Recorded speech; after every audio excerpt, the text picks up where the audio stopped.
Okay, and we're going to study the Rashi, the Chumash, and the Rashi Parshas Miketz. Why?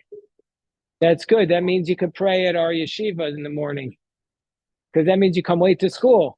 You can come right here. Yeah, you can come and daven. Yeah, and you want to hear something? You want to hear something? Also, I'll tell you something special for Hanukkah. We're going to have two things special for Hanukkah. One, tomorrow morning we'll have Krispy Kremes and donuts. And number two, every morning of Hanukkah, we're going to daven at sunrise, which is not a problem because sunrise is 7:19. So we start at 7 a.m. So basically, we have the Hanukkah jackpot. So we just start at 7 a.m. and we'll hit the sunrise every single day. And it's an extra special mitzvah to daven at sunrise. Rosh Chodesh is Friday and Shabbos. Shabbos, we're not going to daven sunrise because it's too hard for other people. I mean, for me, it's not, but for other people, so I have mercy on them. Understand? Aryeh, every day this week in Mirat Hashem, we're going to daven at sunrise. What chapter again? Or chapter 41, verse 1. Here, it's 7 a.m. start, Aryeh. Chapter 41, verse 1. Yossi, you read.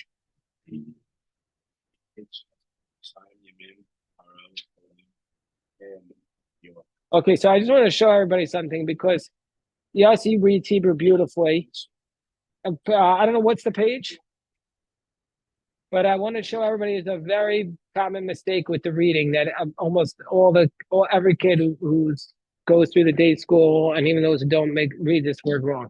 So I want to show you. Don't be insulted, okay? Because you read beautifully, but the proper way to read that word is hay-or, not hay-or.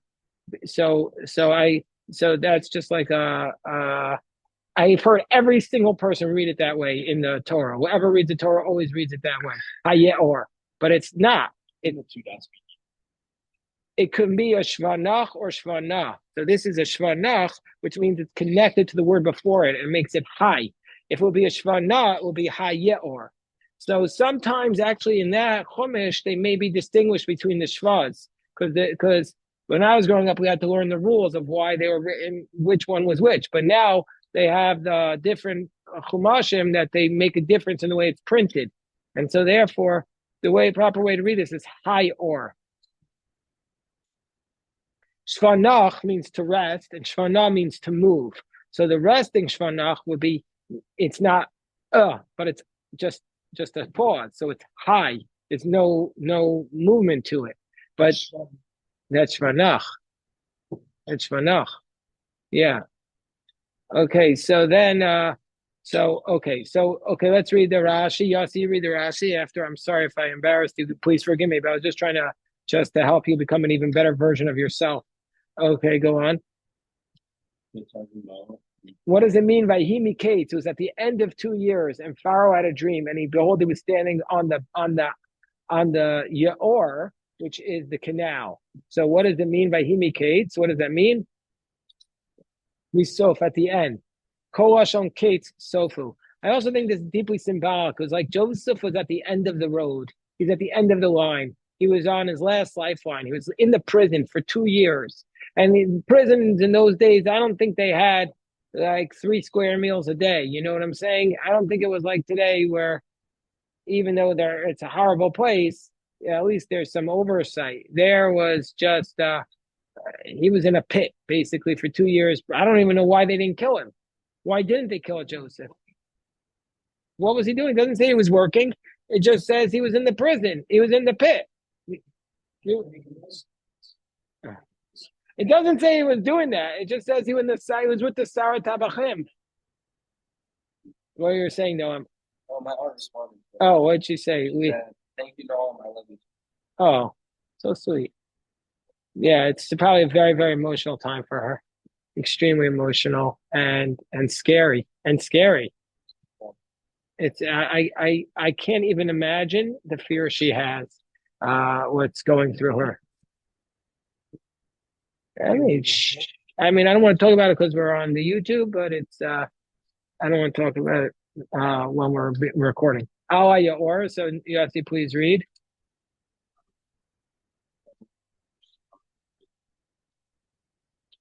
Einam Kruyin Yorim. All the other rivers are not called canals except for the Nile. The Nile is what's called the Yaor. Nothing else is called the Yaor because all the other lands, they were made by man-made canals, but the Niles goes into them and irrigates them. So, meaning to say, the rain, it doesn't regularly fall in Egypt. Rashi says, like other lands.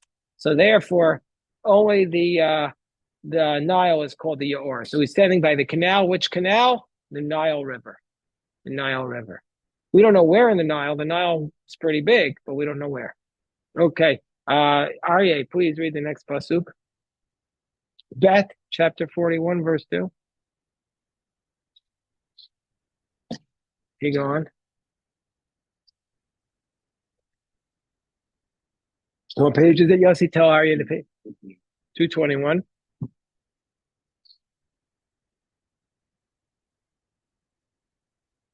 Vihine. Vihine min hayor.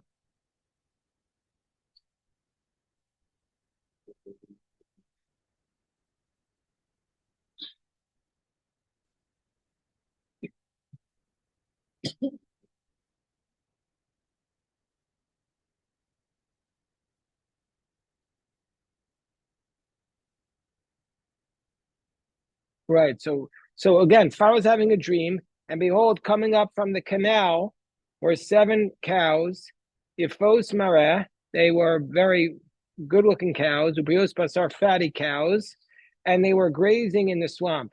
Recently, by the way, and then Pharaoh's going to have a second dream with 7 skinny cows. Recently, they found they did some archaeological work, and they did some archaeological work by the Nile, and they found the bones of 7 cows. So were they the 7 skinny cows or the 7 fat cows? So do you think that's maybe better. Maybe their bones were bigger. It was a dream, boys. It was a dream. There were no bones. It was all a dream. I was trying to see if you were paying attention. It was a dream. They didn't have any. There were no cows. It was all a dream. No, didn't happen. The point. It says it was a dream. That's what happens when you walk out. No, it was a dream. It wasn't reality. No, it was all a dream. Stop. Yes.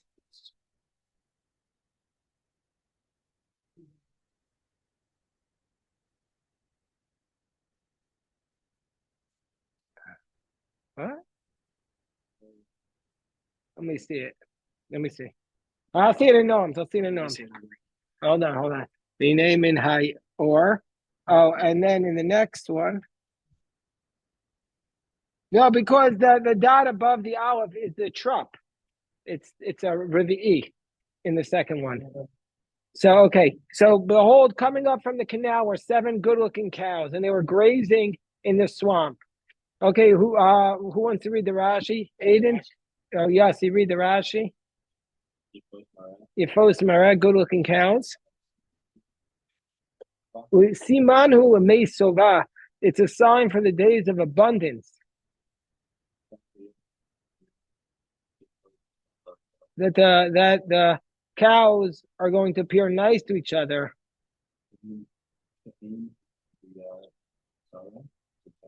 Bechaverta.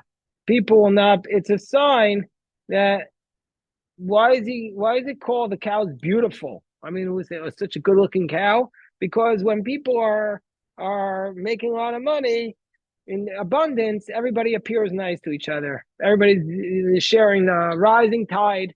You ever hear this expression? A rising tide raises all the ships. Nobody heard that expression? You know what that means? Yeah. What does it mean? As the tide goes, ships get higher. All the ships, not just the wealthy ships. So everybody's going to look good to each other. That's the concept. You got that, Norm? Okay, so now, okay, Ba'achu in the swamp. Okay, Vidakot Pasara, she says, oh no, next verse. Aiden. Pasuk Gimel. Vinay. והנה שבע פרות אחרות עלות אחריהן מן Hayor, Hayor, Hayor, Hayor, Yaot, Neira, Maria, Mareh, Mare, Vivakot, Basar, Tamodena, Axel, Hapanos, Hope, Safat, Hayor. very good. So behold, there were 7 other cows that went up after them from the canal, and these were bad-looking cows, skinny cows, and they were standing next to the cows on the banks of the river. So we have 7 fat cows and 7 skinny cows. Okay. Norai, b'vakasha. Please read Pasuk Dalet. By the way, did you get through to Jeff? He was trying to get in touch with you.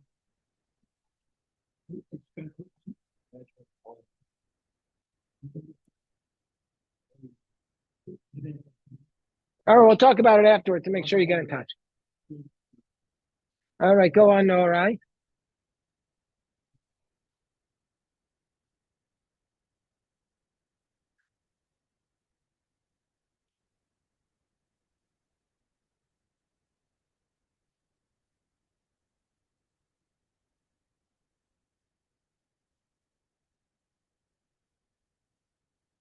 But very good. But so the cows, the cows that were very skinny, bad looking, and they ate the 7 good fatty cows, and Paro woke up. Rashi says, "Vatochalna." This is a sign that all the joy and abundance would be forgotten in the days of the famine. And I promise you that this is a true human phenomenon. When things are good, and then if God forbid something bad happens, you forget all the good things, unfortunately, tragically. The next pasuk, no, you didn't read yet, pasuk A. So Paro woke up, and what does he do? He goes back to sleep. This is the tremendous thing. He had a dream. His life did not change one bit. He goes right back to sleep. That's what Paro does. A Jew, when we have a dream, you know what we do? We start running. We go. We start moving. We don't stop. We don't stop. We dream. We're like, okay, let's get to work. Let's get to work. Right? Okay, read that, Noam.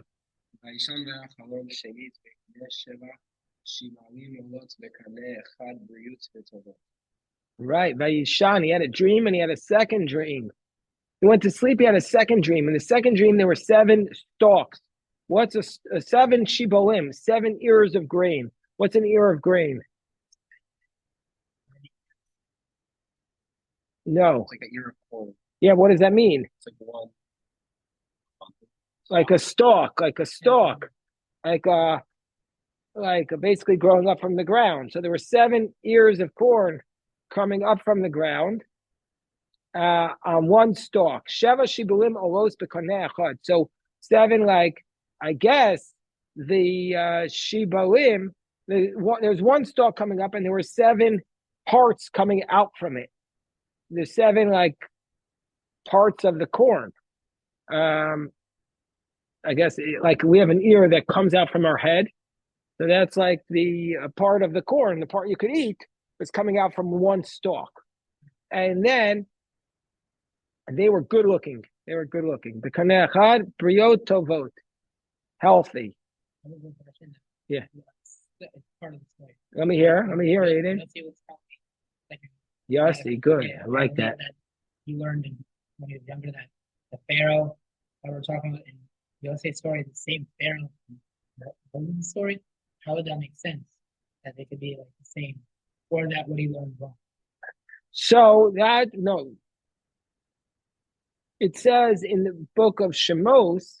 So here it says the end of the story is that Paro is going to elevate Yosef and is going to make him his assistant. And then in the book of Shemos, before when he starts enslaving them, it says a new Pharaoh arose that did not know Yosef. So the text makes it sound that it was a new Pharaoh. But Rashi says it was the same Pharaoh. Rashi says it's a dispute in the Talmud. One opinion is that it was a new Pharaoh. And the second opinion is that it was the same Pharaoh. He just made himself as though he didn't know Yosef. So according to that second opinion in the Talmud, it's like Yossi was saying, it's the same Pharaoh. He just pretended he forgot everything he knew about Yosef, and he pretended that Yosef didn't do anything for him. How could he be alive 8 generations later? Well, let's say he was a little boy here. How would he be a boy? Why? Parents could be kids. Parents could be The little. Pharaoh during Yosef's time was like the one that we're talking about right now. He was like a child. That he could have been a He child. could have been a child, and would make sense that he's well. Moshe was, Grandfather Levi. yeah. So Moshe was his father was So like 300 years. no, his father was Moshe's father was Amram, and Amram's father was Levi. But anyway, you can't go by numbers in the Torah. Like they lived longer years, and Sure. it's whatever. And also, we don't know that it's necessarily the Pharaoh at the beginning of the story is the same Pharaoh at the end of Yosef's life. Maybe it's a different Pharaoh. No, he's because the point is that all the rulers of Egypt are the same. They're all Pharaoh. They're all this symbolic figure. Like they're Pharaoh. They might pretend to be our friend, but they're ultimately not our friend. That's the point. Yeah. Okay, so where were we? Okay, whose turn is it? Who hasn't read? Yeah, so you read. Yeah. Who just read that passage? Oh no, okay, you read it, Yossi. Vav. Vine.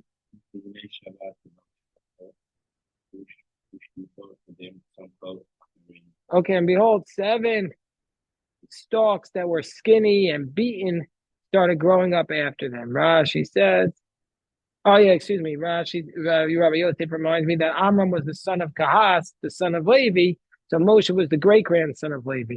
Okay, he's the great-grandson.